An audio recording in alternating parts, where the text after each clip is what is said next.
In this podcast episode, Gary Brecka welcomes Peter Crone, a human biologist and mindset coach, to explore the deep and often overlooked connection between our subconscious mind, health, and longevity.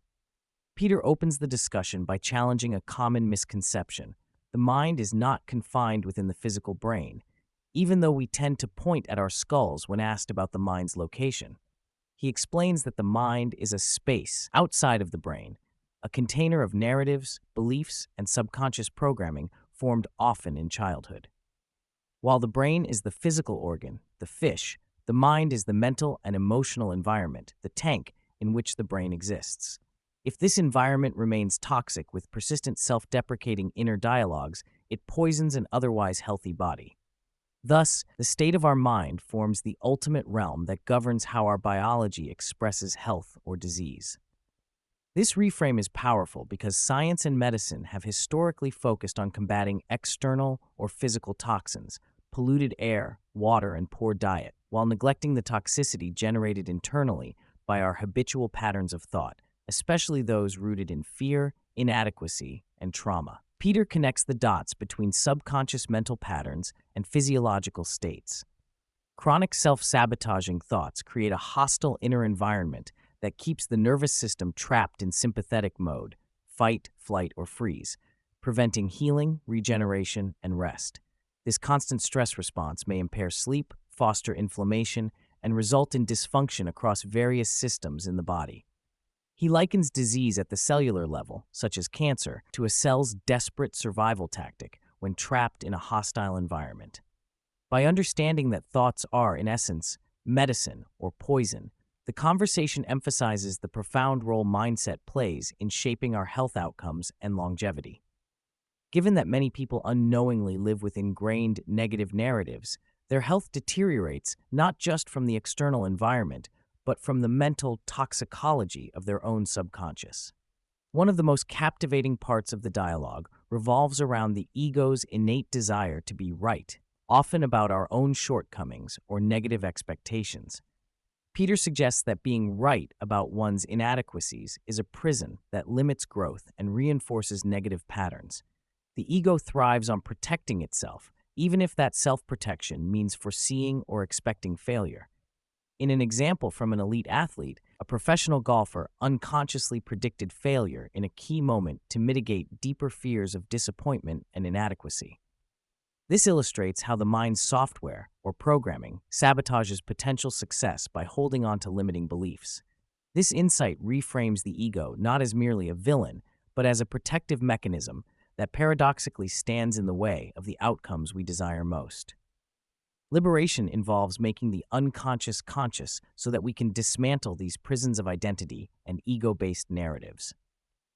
Throughout the episode, Peter highlights how early life experiences and childhood language imprints form the subconscious code that runs much of our adult reality.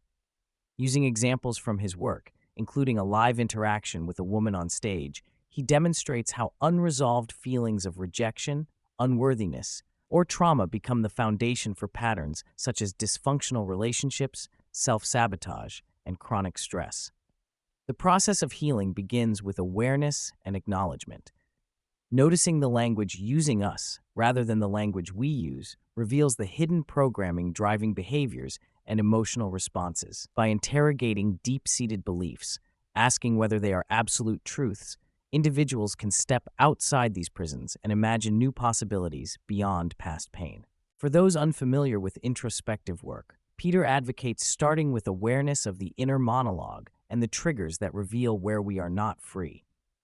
Rather than blaming external circumstances or others for emotional pain, he encourages taking responsibility for internal reactions and acknowledging that what disturbs us is often a reflection of our own unresolved patterns. Community and relationship play essential roles in this process.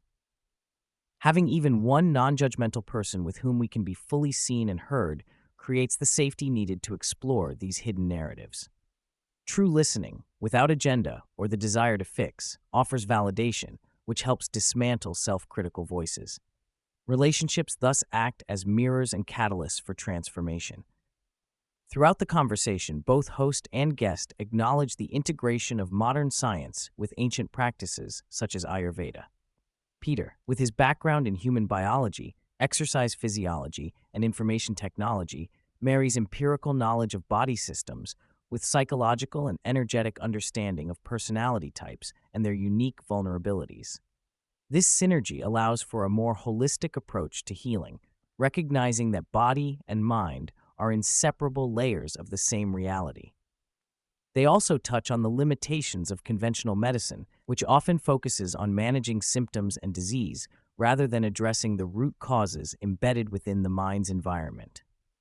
This underscores the necessity of shifting from a model of sick care to genuine healthcare that empowers individuals to reclaim their innate health and vitality. A recurring theme is the power of perception. It is not the world you see, but the way you see it. This shapes individual realities and determines what we attract in our lives, a principle supported by universal laws such as the law of attraction and quantum entanglement.